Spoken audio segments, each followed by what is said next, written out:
നമ്മുടെ ഏത് ആഗ്രഹങ്ങളും ആവശ്യങ്ങളും പടച്ച റബ്ബിൽ നിന്ന് വളരെ പെട്ടെന്ന് നേടിയെടുക്കാനുള്ള നിരവധി അമലുകൾ മുമ്പ് നാം ചർച്ച ചെയ്തിട്ടുണ്ട്.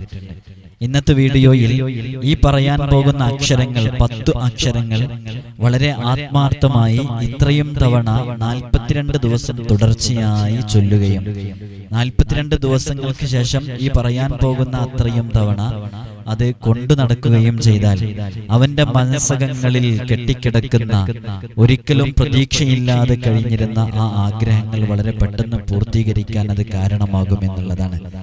അങ്ങനെ മഹാന്മാർ നമ്മെ പഠിപ്പിച്ച ആ ഒരു ഹർഫുകളെ കുറിച്ചും അതിനോടനുബന്ധിച്ച് ചെയ്യേണ്ട ദിക്റുകളെ കുറിച്ചുമാണ് ഇന്നത്തെ വീഡിയോയിൽ സംസാരിക്കുന്നത്. അല്ലാഹു സുബ്ഹാനഹു വ തആല കാര്യങ്ങൾ കൃത്യമായി പഠിക്കാനും മനസ്സിലാക്കാനും അവന് തഖ്വയോടെ ഈമാനോടെ അവൻ ഇഷ്ടപ്പെടുന്ന രൂപത്തിൽ നമ്മുടെ ജീവിതത്തെ ശിഷ്ടകാലം ക്രമപ്പെടുത്താനുമുള്ള തൗഫീഖ് നമുക്കൊക്കെ നൽകി അനുഗ്രഹിക്കുമാറാകട്ടെ എന്ന് തുടക്കത്തിൽ ആമുഖമായി ദുആ ചെയ്യുകയാണ്. വിഷയത്തിലേക്ക് പ്രവേശിക്കുന്നതിന് മുമ്പ് നേരിട്ട് കാണാൻ വേണ്ടിയിട്ട് ഒരുപാട് ആളുകൾ കോൾ ചെയ്ത് ബുക്ക് ചെയ്യാൻ വിളിക്കേണ്ടത് അതിന്റെ തൊട്ടു മുമ്പുള്ള ഞായറാഴ്ച 10 മണിക്ക് ശേഷമാണ്. സമയം കൃത്യമായി പാലിച്ച് വിളിക്കുമ്പോഴാണ് കോൾ അറ്റൻഡ് ചെയ്യാൻ സാധിക്കുക. എല്ലാ സമയത്തും വിളിക്കുമ്പോൾ നമ്മൾ മറ്റുള്ള പ്രോഗ്രാമുകളിലും വേറെ വിഷയങ്ങളിലൊക്കെ ഏർപ്പെട്ടുകൊണ്ടിരിക്കുന്ന സമയത്ത് കോളിലേക്ക് നമുക്ക് ശ്രദ്ധിക്കാനോ അത് അറ്റൻഡ് ചെയ്യാനോ സാധിക്കുകയില്ല എന്ന് ഓർമ്മപ്പെടുത്തുകയാണ്. അല്ലാഹു സുബ്ഹാനഹു വ തആല നമ്മുടെ എല്ലാ ആഗ്രഹങ്ങളും നമ്മിൽ നിന്ന് പൂർത്തീകരിച്ചിരട്ടെ. ബുദ്ധിമുട്ടുകളിൽ നിന്ന് സലാമത്ത് നൽകട്ടെ. രോഗങ്ങൾക്ക് അല്ലാഹു ശിഫ നൽകട്ടെ. കടങ്ങൾ അല്ലാഹു വീട്ടി തരട്ടെ. പരിശുദ്ധമായ മുഹറം മാസത്തിലാണ് നാം ഒക്കെ ഒരുമിച്ച് കൂടിയിട്ടുള്ളത്. മുഹറം അല്ലാഹുവിന്റെ മാസമാണ്. അല്ലാഹു സുബ്ഹാനഹു വ തആല ദുനിയാവിലെ അമ്പിയാക്കൾ ഔലിയാക്കള് അവനിലേക്ക് അടുത്ത് ജീവിച്ച വലിയ വലിയ മഹാരഥന്മാർ അവർക്കൊക്കെ അവർ ദുനിയാവിൽ വെച്ച് അല്ലാഹു നൽകിയ പരീക്ഷണങ്ങൾക്ക് ഒരു പരിസമാപ്തി കൊടുത്ത് അതിൽ നിന്നൊക്കെ വലിയ വിജയം അല്ലാഹു സാധ്യമാക്കി കൊടുത്ത മാസവും കൂടെയാണ് പരിശുദ്ധമായ മുഹറം മാസം. ചരിത്രത്തിൽ തുല്യതയില്ലാത്ത എത്രയോ സംഭവങ്ങൾ അതുമായി ബന്ധപ്പെട്ട് നമുക്ക് കാണാൻ സാധിക്കും. ഒരുപാട് അമ്പിയാക്കൾ അവരുടെ കഠിനമായ പരീക്ഷണങ്ങളിൽ നിന്ന് അല്ലാഹു അവർക്ക് മോചനം നൽകി.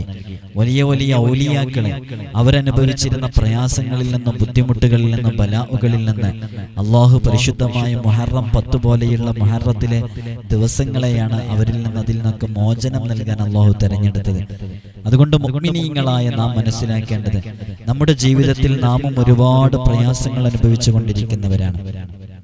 ജീവിതത്തിൽ ഒന്ന് മനസ്സറിഞ്ഞ് പുഞ്ചിരിക്കാനോ ചിരിക്കാനോ കഴിയാതെ, ഒരാളുടെ മുമ്പിലും തല ഉയർത്തി നടക്കാൻ കഴിയാതെ അഭിമാനക്ഷതമേറ്റ് ജീവിക്കുന്ന എത്രയോ ആളുകളുണ്ട്.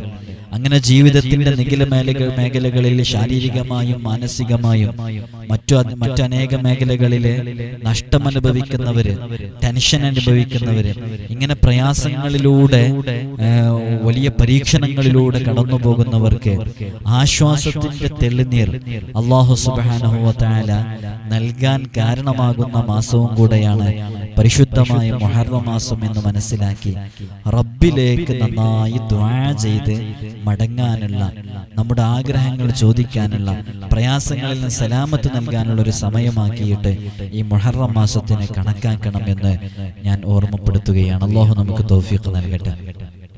നമ്മൾ നേരത്തെ വീഡിയോയുടെ തുടക്കത്തിൽ പറഞ്ഞ ആ അമല്, ഏതാഗ്രഹങ്ങളും നേടിയെടുക്കാൻ വേണ്ടി ചെയ്യേണ്ട അമല് ഈ പറയാൻ പോകുന്ന രൂപത്തിലാണ്. വളരെ കൃത്യമായി മനസ്സിലാക്കുക.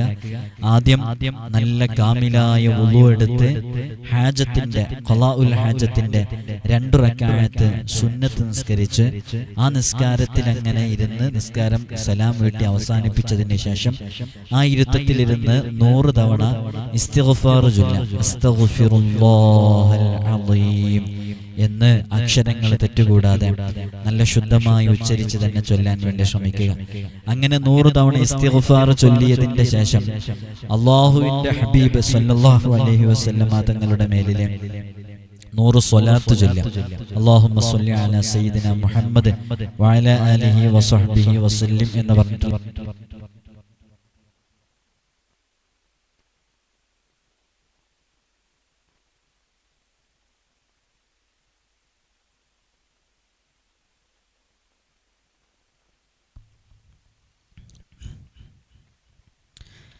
അങ്ങനെ 100 സ്വലാത്ത് അല്ലാഹുവിന്റെ ഹബീബ് സല്ലല്ലാഹു അലൈഹി വസല്ലമ തങ്ങളുടെ മേലിൽ ചൊല്ലിയതിന്റെ ശേഷം യാ ഹയ്യു യാ ഖയ്യൂം എന്നുള്ളത് 33 തവണ ചൊല്ലാം. യാ ഹയ്യു യാ ഖയ്യൂം, യാ ഹയ്യു യാ ഖയ്യൂം എന്നുള്ളത് ചൊല്ലിയതിന്റെ ശേഷം യാ അവ്വലു യാ ആഖിറു എന്ന് 33 തവണ ചൊല്ലാം. അപ്പൊ ആദ്യം ഇസ്തിഗ്ഫാർ അസ്തഗ്ഫിറുല്ലാഹൽ അലീം എന്നുള്ളത് 100 തവണ ചൊല്ലാം. അതിനുശേഷം അല്ലാഹുമ്മ സ്വല്ലി അലാ സയ്യിദിനാ മുഹമ്മദിൻ വഅലാ ആലിഹി വസഹ്ബിഹി വസല്ലിം എന്നുള്ളത് 100 തവണ ചൊല്ലാം. ശേഷം യാ ഹയ്യു യാ ഖയ്യൂം എന്നുള്ളത് 33 തവണ, യാ അവ്വലു യാ ആഖിറു എന്നുള്ളത് 33 തവണ ചൊല്ലാം. അതിന്റെ ശേഷം ഈ പറയാൻ പോകുന്ന ഡിസ്പ്ലേയിൽ കാണിക്കുന്നുണ്ട്. ഈ പറയാൻ പോകുന്ന ഈ അക്ഷരങ്ങള് വിശുദ്ധ ഖുർആനിലുള്ളതാണ്. വളരെ ആത്മാർത്ഥമായി അക്ഷരങ്ങൾ തെറ്റാതെ 786 തവണ ഇത് ചൊല്ലുക. ഇതെങ്ങനെ ചൊല്ലേണ്ടത്? കാഫ് ഹായ ഐൻ സ്വാദ് ഹാമീം ഐൻ സീൻ ഖാഫ് എന്നാണ്. കാഫ് ഹായ ഐൻ സ്വാദ് ഹാമീം ഐൻ സീൻ ഖാഫ്. കാഫ് 1, ഹ 2, യാ 3, ഐൻ 4, സ്വാദ് 5, ഹ 6, മീം 7, ഐൻ 8, സീൻ 9, ഖാഫ് 10. അങ്ങനെ 10 ഹർഫുകളാണ് ഇതിലുള്ളത്. ഈ 10 ഹർഫുകൾ അതിനുശേഷം 786 തവണ ഇത് ചൊല്ലിക്കൊണ്ടിരിക്കുക. അപ്പൊ ഇത് ചൊല്ലുമ്പോൾ ആ ഇരുത്തത്തിലിരുന്ന് ചൊല്ലാൻ സാധിക്കുന്നവർ അങ്ങനെ തന്നെ ചൊല്ലാം. അങ്ങനെ കഴിയാത്ത ആളുകൾ അത് ചൊല്ലി തീർക്കുക. ഇതിങ്ങനെ എത്ര ദിവസം തുടരണം? ഈ ഒരു കാഫ് ഹായ ഐൻ സ്വാദ് ഹാമീം ഐൻ സീൻ ഖാഫ് ഇത് 786 തവണ ചൊല്ലേണ്ടത് അത് 42 ദിവസം തുടരണം.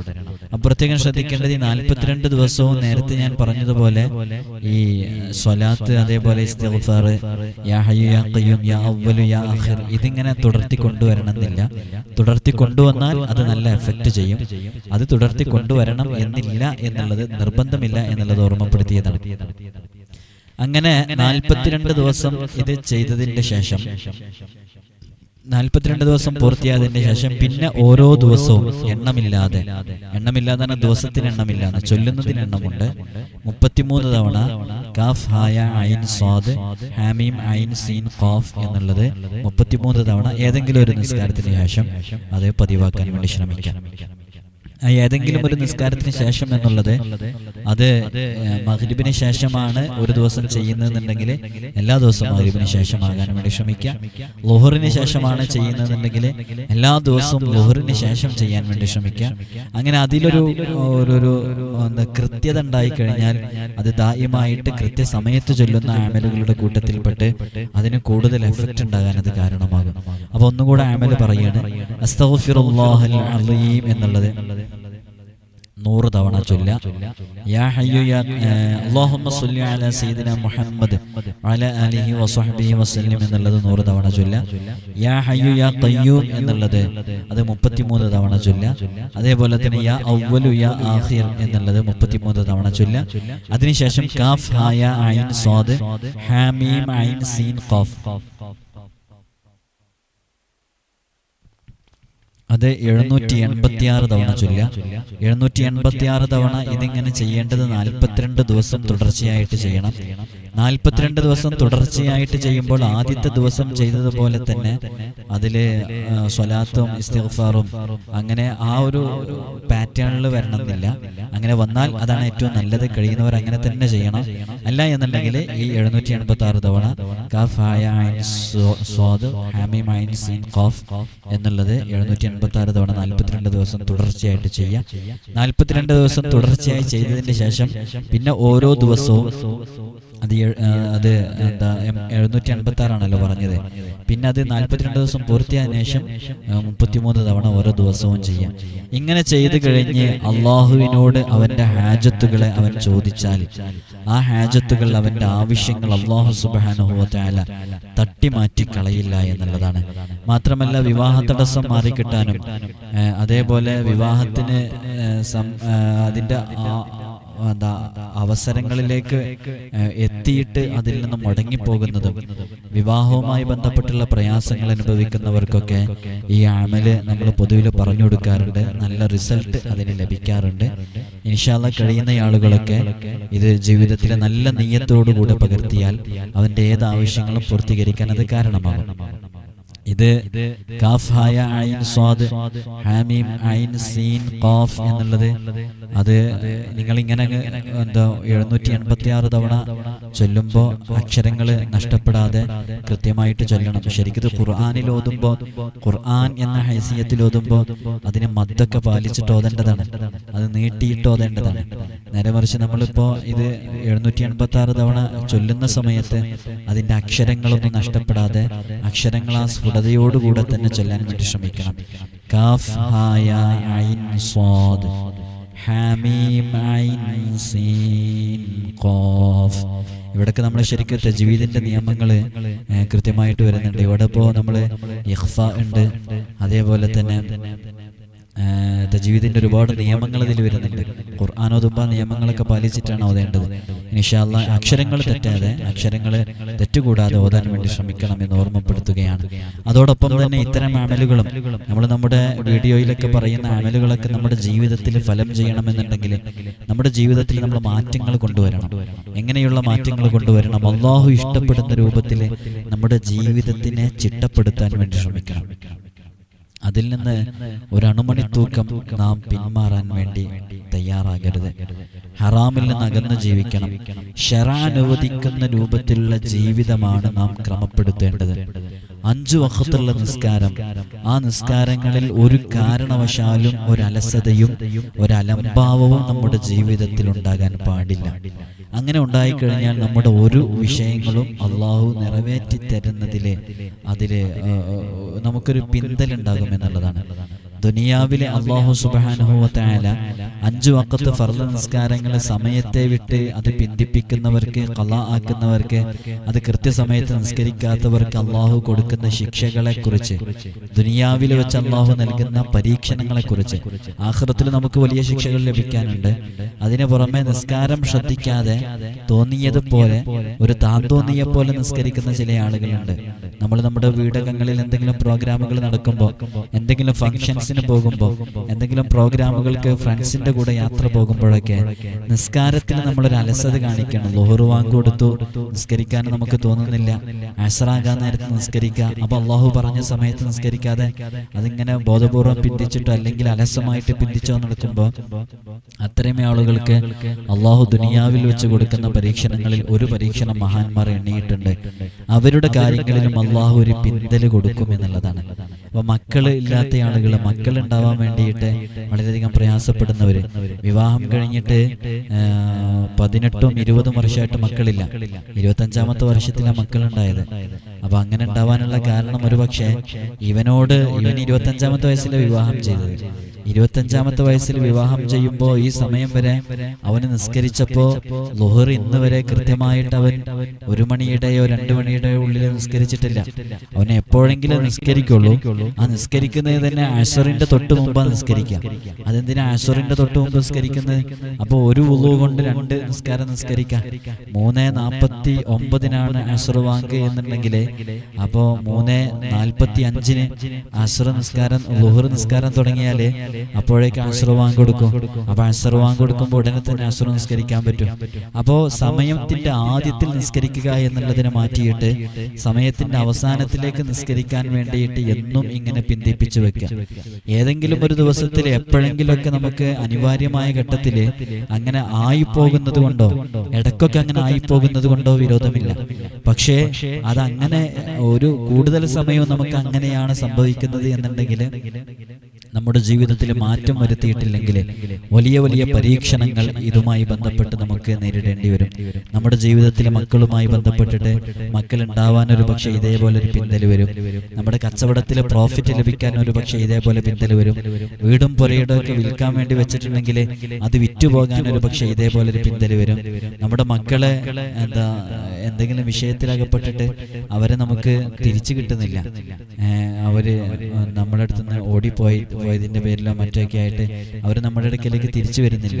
അപ്പൊ തിരിച്ചു വരാതിരിക്കാനുള്ള കാരണമായിട്ട് ഒരു പക്ഷേ ഇത് സംഭവിച്ചേക്കാം.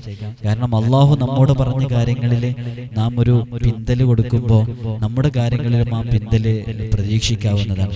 അത്തരം ഒരു പരീക്ഷണം വരും. അതുകൊണ്ട് തന്നെ നമ്മുടെ ജീവിതം ശറഅ അനുവദിക്കുന്ന രൂപത്തിൽ നമ്മുടെ ജീവിതത്തിനെ ക്രമപ്പെടുത്തുകയും 5 വഖത്ത് നിസ്കാരം സമയത്തിന് തന്നെ കൃത്യസമയത്ത് നിസ്കരിക്കാൻ വേണ്ടിയിട്ട് തയ്യാറെടുക്കുകയും വേണം. ഇത് മുഹറം മാസവും കൂടെയാണല്ലോ. ജമാഅത്തായിട്ട് നിസ്കരിക്കാൻ കഴിയുമെങ്കിൽ അങ്ങനെ തന്നെ നമ്മുടെ നിസ്കാരങ്ങൾ നിസ്കരിക്കുകയും പൂർത്തീകരിക്കുകയും വേണം. പുരുഷന്മാർക്ക് മാത്രം പറഞ്ഞതല്ല ജമാഅത്ത്, സ്ത്രീകൾക്കും ജമാഅത്തുണ്ട്. അതുകൊണ്ട് തന്നെ വീടകങ്ങളിൽ നിസ്കരിക്കുമ്പോൾ മകളെ കൂട്ടിയിട്ട് അല്ലെങ്കിൽ മക്കളെ കൂട്ടിയിട്ടൊക്കെ ജമാഅത്തായിട്ട് ഏതെങ്കിലും ഒരു വഖത്തെങ്കിലും ചുരുങ്ങിയത് ജമാഅത്തായിട്ട് നിസ്കരിക്കാൻ വേണ്ടി ശ്രമിക്കണം. എന്ത് റാഹത്താണ് മക്കളെയൊക്കെ കൂട്ടിയിട്ട് സുബഹ് നിസ്കാരം ഉമ്മമാര് ജമാഅത്തായിട്ട് നിസ്കരിക്കുമ്പോൾ, മോനെ നീ നാളെ എഴുന്നേൽക്കുമ്പോൾ കുറച്ച് നേരത്തെ എഴുന്നേൽക്കും, ഉമ്മാക്ക് സുബഹ് നിസ്കരിക്കണം, ഉമ്മാന്റെ കൂടെ നീ നിസ്കരിക്കുന്ന പറഞ്ഞാല് ആ സുബഹ് ആ പ്രഭാതം മുതൽ എന്ത് ബറക്കത്തുള്ള ജീവിതമാണ് ആ കുടുംബത്തിലുണ്ടാവുക. ആ മക്കള് പിന്നെ വഴിവഴക്കോ. അത് ഈ പ്രായത്തിൽ ചിലപ്പോൾ പിടിച്ചാൽ കിട്ടൂല. ചെറുപ്പത്തിൽ അങ്ങനെ ശീലിപ്പിച്ചാൽ പിന്നെ അത് ചിട്ടയിൽ അങ്ങനെ പോകും. അപ്പൊ ജമാഅത്തായിട്ട് നിസ്കരിക്കാൻ വേണ്ടി ശ്രമിക്കാം. ഞാൻ ഇതൊക്കെ പറയാൻ കാരണം നമ്മൾ എന്ത് അമലുകൾ പറയുമ്പോഴും നമ്മുടെ ജീവിതത്തിൽ നല്ല മാറ്റങ്ങൾ ഉണ്ടായിട്ടില്ലെങ്കിൽ അള്ളാഹുവിന്റെ നോട്ടം നമ്മുടെ ജീവിതത്തിലേക്ക് ഉണ്ടാവില്ല എന്നുള്ളതാണ്. അതുകൊണ്ട് തന്നെ നല്ല രൂപത്തിലാക്കുക. നാം കഴിക്കുന്ന ഭക്ഷണം അത് പൂർണ്ണമായും ഹലാലായ ഭക്ഷണമാണെന്ന് ഉറപ്പുവരുത്തുക. ഹറാമായ ഭക്ഷണം കഴിച്ച് ദുആ ചെയ്താൽ ദുആക്ക് ഇജാബത്ത് ഉണ്ടാവില്ല. അതുകൊണ്ട് ഹലാലായ ഭക്ഷണങ്ങൾ മാത്രമായിരിക്കണം കഴിക്കേണ്ടത്. അല്ലെങ്കിൽ പ്രാർത്ഥനകൾ നിഷ്ഫലമാകും. ആ പ്രാർത്ഥനകൾക്ക് ഇജാബത്ത് ഉണ്ടാകൂല. അതുകൊണ്ട് നമ്മുടെ വീടകങ്ങളിലേക്ക് നമ്മുടെ കാര്യസ്ഥന്മാർ കൊണ്ടുവരുന്ന ഭക്ഷണം അത് ഹലാലായ ഭക്ഷണമാണോ എന്ന് ഉറപ്പുവരുത്തുക. ഹറാം ഒരു കാരണവശാലും നമ്മിലേക്കോ നമ്മുടെ മക്കളിലേക്കോ അവരുടെ വയറിലേക്ക് എത്താതിരിക്കാൻ വേണ്ടി പരമാവധി നാം ശ്രദ്ധിക്കണം. കഴിയുന്നത്ര നോമ്പുകൾ, സുന്നത്ത് നോമ്പുകൾ മാസത്തിൽ ഒരിക്കലെങ്കിലും സുന്നത്ത് നോമ്പ് നോൽക്കാൻ വേണ്ടി ശ്രമിക്കണം. ഏതെങ്കിലും ഒരു തിങ്കളാഴ്ചയുടെയോ അല്ലെങ്കിൽ ഏതെങ്കിലും ഒരു സുന്നത്ത് നോമ്പ്, ഒരുപാട് നോമ്പുകൾ ഉണ്ടാകും. ഇപ്പൊ ഈ മാസത്തിൽ തന്നെ മുഹറം 9-ന്റെ 10-ന്റെ നോമ്പുണ്ട്. മുഹറം 10 വളരെയധികം പുണ്യമുള്ള നോമ്പാണ്. കഴിഞ്ഞു പോയ ഒരു വർഷത്തെ ദോഷങ്ങൾ അള്ളാഹു പുറത്തിരുന്ന നോമ്പാണ്. ജാഹിലിയ കാലഘട്ടത്തില് മുത്തനബി സല്ലല്ലാഹു അലൈഹി വസല്ലം തങ്ങളുടെ നബുവത്തിന്റെ മുമ്പ് തന്നെ, മുത്തനബി തങ്ങളുടെ പ്രവാചകത്വത്തിന്റെ മുമ്പ് തന്നെ മുഹറം 10-ന്റെ നോമ്പ് ഖുറൈശികൾ നോൽക്കാറുണ്ടായിരുന്നു എന്നുള്ളതാണ്. മാത്രമല്ല നബി സല്ലല്ലാഹു അലൈഹി വസല്ലം തങ്ങളും നോൽക്കാറുണ്ടായിരുന്നു. നബി തങ്ങൾ മദീനയിലെത്തി നോക്കുമ്പോൾ ജൂതന്മാരും മുഹറം 10-ന്റെ നോമ്പെടുക്കുന്നുണ്ടായിരുന്നു.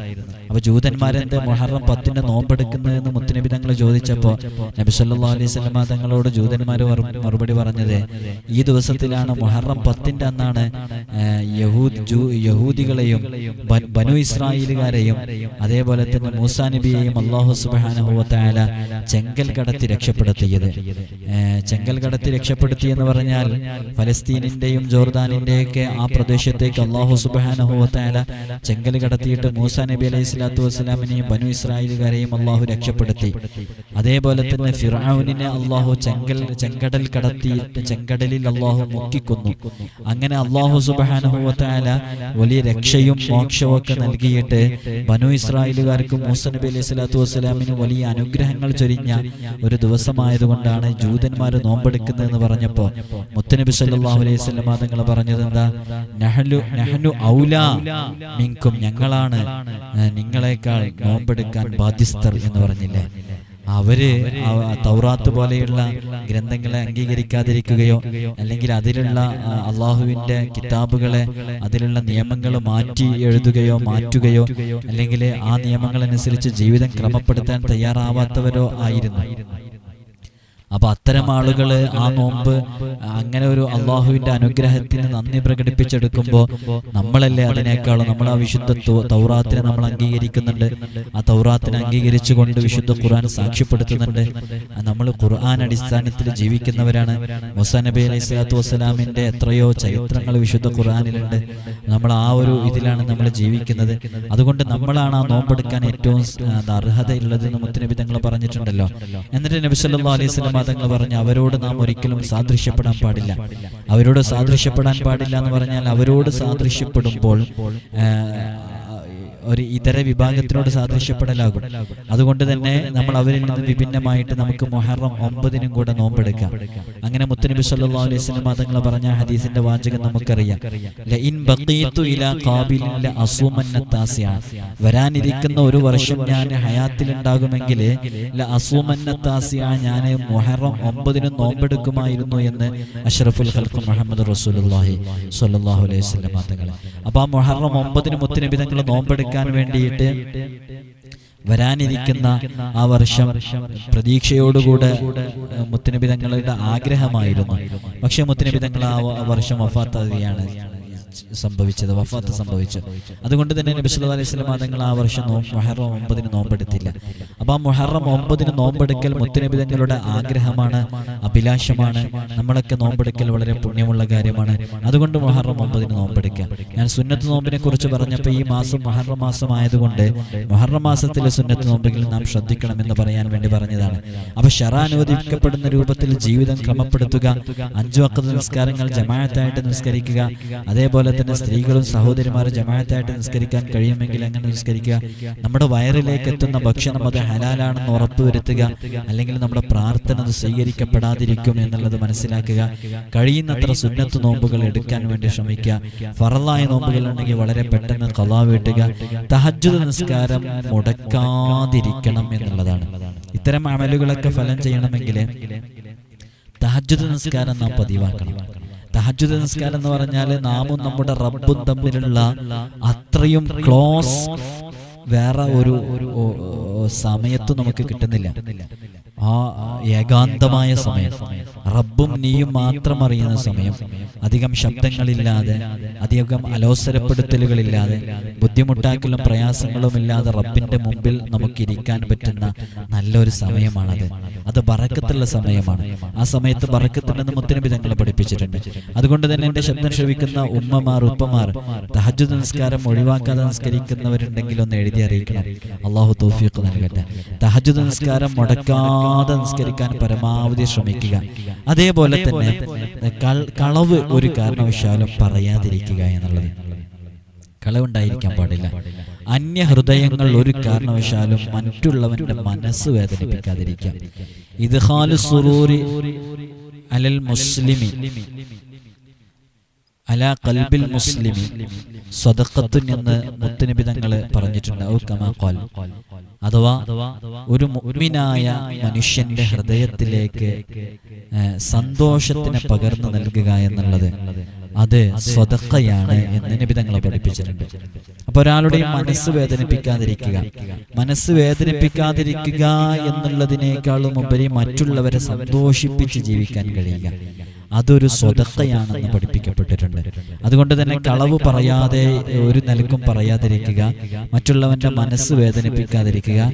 ഇൻ കേസ് ആരുടെയെങ്കിലും മനസ്സ് നാം കാരണമായിട്ട് നൊന്തിട്ടുണ്ടെങ്കിൽ, അവനതിന് നോവ് അനുഭവിക്കുന്നുണ്ടെങ്കിൽ, അവന്റെ മനസ്സിൽ ഇപ്പോഴും അതുമായി ബന്ധപ്പെട്ട് നമ്മോട് എന്തെങ്കിലും ഒരു അനിഷ്ടം ഉണ്ടെങ്കിൽ അത് വളരെ പെട്ടെന്ന് തന്നെ പറഞ്ഞു തീർക്കാൻ വേണ്ടി ശ്രമിക്കുകയും ആ ബന്ധം റീകണക്ട് ചെയ്യാൻ വേണ്ടി അത് ശ്രമിക്കുകയും ചെയ്യുക.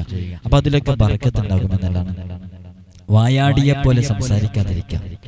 ഇതൊക്കെ ഞാൻ നമ്മുടെ ജീവിതം ക്രമപ്പെടുത്താനുള്ള ചില ടിപ്സുകൾ പറഞ്ഞുതരാം. വായാടിയെ പോലെ സംസാരിക്കാതിരിക്കുക. എപ്പോഴും ഇങ്ങനെ സംസാരിക്കുക എന്നുള്ളത് അത് നല്ല ശീലമല്ല. ഇദാ തമ്മ അഖ്ലുഹു ഖല്ല കലാമുഹു എന്നുള്ളതാണ്. ഒരാൾക്ക് ബുദ്ധിപൂർണമായാൽ അവന്റെ സംസാരം കുറയും എന്നുള്ളതാണ്. ലോകത്ത് അറിയപ്പെട്ട വലിയ വലിയ ചിന്തകന്മാർ, ഭൗതിക ലോകത്തെ ചിന്തകന്മാരൊക്കെ അവർ ഇൻട്രോവേർട്ട് ആയിരുന്നു. ഞാൻ ബുദ്ധിമാന്മാർ പ്രകടിപ്പിക്കുന്ന 13 അടയാളങ്ങൾ എന്ന് പറഞ്ഞിട്ട് മുമ്പൊരു വീഡിയോ ചെയ്തിട്ടുണ്ട്.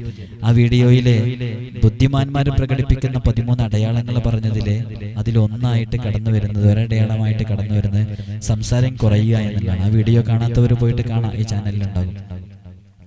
സംസാരം കുറയ്ക്കുക എന്നുള്ളതാണ്. സംസാരം കുറച്ച് കഴിഞ്ഞിട്ടുണ്ടെങ്കിൽ അതിലൊരു കാരണം അതാണ്. പൂച്ചകളുടെ സ്വഭാവം ഉണ്ടായിരിക്കും, പൂച്ചകളുടെ സ്വഭാവം എന്ന് പറഞ്ഞാൽ പൂച്ച ഇങ്ങനെ പൊമ്മിയിട്ടാണ് വരിക. പൂച്ച പലപ്പോഴും ഇങ്ങനെ ആ പൂച്ചകളോട് ഇഷ്ടമുണ്ടായിരിക്കുക, ഇങ്ങനെയൊക്കെ പറഞ്ഞ കൂട്ടത്തിൽ നമ്മളവിടെ പ്രത്യേകം കൗതുകമുള്ള ചില കാര്യങ്ങളൊക്കെ നമ്മൾ അതിൽ പറഞ്ഞിട്ടുണ്ടായിരുന്നു. അതിന്റെ കൂട്ടത്തിൽ നമ്മൾ പറഞ്ഞതാണ് സംസാരം കുറയുക എന്നുള്ളത് ബുദ്ധിമാന്മാരുടെ അടയാളമാണെന്ന്. ലോകത്തെ അറിയപ്പെട്ട ശാസ്ത്രജ്ഞന്മാരുണ്ടായിരുന്നു, സയന്റിസ്റ്റുകൾ, ഭൗതിക ലോകത്ത്. അവരൊക്കെ ഇൻട്രോവേർട്ടേഴ്സ് ആയിരുന്നു. അവരൊക്കെ സംസാരം അന്തർമുഖന്മാരായിരുന്നു. സംസാരങ്ങളൊക്കെ കുറഞ്ഞ് ആവശ്യത്തിന് മാത്രം സംസാരിക്കുന്ന ആളുകളായിരുന്നു. അപ്പൊ സംസാരം കുറയ്ക്കുക, ദിക്ർ കൊണ്ട് നാവും മനസ്സും ശുദ്ധീകരിച്ചെടുക്കാൻ വേണ്ടി പരമാവധി ശ്രമിക്കുക. പ്രഭാതത്തിലും പ്രദോഷത്തിലും നമ്മൾ നമ്മുടെ ജീവിതത്തിൽ ദിക്റുകളെ കൊണ്ടുവരിക എന്നുള്ളത് വളരെ പ്രധാനപ്പെട്ട വിഷയമാണ്. അതേപോലെ തന്നെ ദുആ സ്വീകരിക്കപ്പെടുന്ന സമയങ്ങളിൽ ദുആ ചെയ്യുകയും ചെയ്യുക. അത്രയും വിലപ്പെട്ട സമയങ്ങൾ കൃത്യമായി മനസ്സിലാക്കിയിട്ട് ദുആ ചെയ്യുക. വെള്ളിയാഴ്ച രാവ് പോലെയുള്ള ദിവസങ്ങൾ, വെള്ളിയാഴ്ച പകല് പോലെയുള്ള ദിവസങ്ങൾ, തിങ്കളാഴ്ച സുബ്ഹിയോടടുത്ത സമയം, അതുപോലെ തന്നെ അറഫയുടെ ദിവസം, ഇങ്ങനെ തുടങ്ങി ദുആക്ക് ഇജാബത്ത് കിട്ടുന്ന ഒരുപാട് സന്ദർഭങ്ങൾ നമ്മളൊരു വീഡിയോ മുമ്പ് ചെയ്തിട്ടുണ്ട്. ഏതെല്ലാം സമയങ്ങളിലാണ് ദുആക്ക് ഇജാബത്ത് കിട്ടുക എന്നുള്ളത്. അങ്ങനത്തെ നിരവധി സ്ഥലങ്ങൾ കൃത്യമായിട്ട് എണ്ണി പറഞ്ഞിട്ടുണ്ട്. ആ വീഡിയോ കാണാത്തവർക്ക് അത് കണ്ടാൽ കൃത്യമായി മനസ്സിലാക്കാൻ പറ്റും. ഒരു പിടി സ്ഥലങ്ങളുണ്ട്. നിസ്കാരത്തിന്റെ 5 വഖത്ത് ഫർദ് നിസ്കാരങ്ങൾക്ക് പിറകെ തൊട്ട് ഉടനെ ദുആ ചെയ്യുന്നത്, സ്വതക്കക്ക് ഉടനെ ദുആ ചെയ്യുന്നത്, ഇങ്ങനെ ഒരുപാട് സ്ഥലങ്ങൾ അവിടെ എണ്ണി പറഞ്ഞിട്ടുണ്ട്. നിങ്ങളത് ഒന്നുകൂടി കണ്ടാൽ മനസ്സിലാകും. അങ്ങനെ ദുആക്ക് ഇജാബത്ത് കിട്ടുന്ന സമയം നോക്കിയിട്ട് ദുആ ചെയ്യുക. അപ്പൊ അതിന് നല്ല റിസൾട്ട് ഉണ്ടാകും. അപ്പോൾ നല്ല ഫലം സംഭവിക്കും. അതേപോലെ തന്നെ സുഗന്ധങ്ങൾ പൂശിയിരിക്കുക എന്നുള്ളത് നമ്മുടെ മനസ്സ് ഫ്രഷ് ആവാനും മലായിക്കത്തുകൾ അതേപോലെ അർവാഹുകളൊക്കെ ഹാദിറാകാനൊക്കെ കാരണമാകും. അതൊക്കെ ദുആക്ക് ഇജാബത്ത് കിട്ടുമല്ലോ. അതുകൊണ്ട് തന്നെ ഈ പറഞ്ഞ കാര്യങ്ങളൊക്കെ ഫോളോ ചെയ്ത് നമ്മൾ നമ്മുടെ ജീവിതത്തിനെ ക്രമപ്പെടുത്തിയാൽ നമ്മുടെ ഏത് ആഗ്രഹവും നടക്കും. ഈ പറയുന്ന വിഷയങ്ങളൊക്കെ ചെയ്യാം. അള്ളാഹു നമുക്ക് തൗഫീഖ് നൽകി അനുഗ്രഹിക്കുമാറാകട്ടെ. ഒരുപാട് ആളുകൾ ദുആ കൊണ്ട് വസിയത്ത് ചെയ്തിട്ടുണ്ട്. ഒരാവർത്തി കൂടി ഓർമ്മപ്പെടുത്തുകയാണ്, നേരിട്ട് കാണാൻ ചൊവ്വാഴ്ചത്തേക്ക് വേണ്ടി വിളിക്കേണ്ടത് ഞായറാഴ്ചയാണ് 10 മണിക്ക് ശേഷം. അപ്പോൾ ഇനി ഒരുപാട് ആളുകൾ വിളിച്ചിട്ട് ക്യാൻസൽ പറഞ്ഞിട്ടുണ്ട്. അവർക്കൊക്കെ ഇൻഷാ അല്ലാഹ് അന്നത്തെ ദിവസം ടോക്കൺ കിട്ടുമെന്ന് അറിയിക്കണം. ഇൻഷാ അല്ലാഹ് വളരെ നേരത്തെ തന്നെ 10 മണിക്ക് തന്നെ വിളിച്ചു കൊടുക്കുക. നിങ്ങളൊക്കെ നൂറെ മദീനയുടെ മജ്ലിസിൽ പങ്കെടുക്കുക. മജ്ലിസിന്റെ ലിങ്ക് താഴെ ഡിസ്ക്രിപ്ഷനിലുണ്ട്, അതിൽ പങ്കെടുക്കുക ഇൻഷാ അല്ലാഹ്. അള്ളാഹു നമ്മുടെ എല്ലാ മുറാദുകളും ഹാസിലാക്കി തരട്ടെ. ദുആ ചെയ്യാൻ വസിയത്ത് ചെയ്യുകയാണ്. അസ്സലാമു അലൈക്കും വറഹ്മത്തുള്ളാഹി.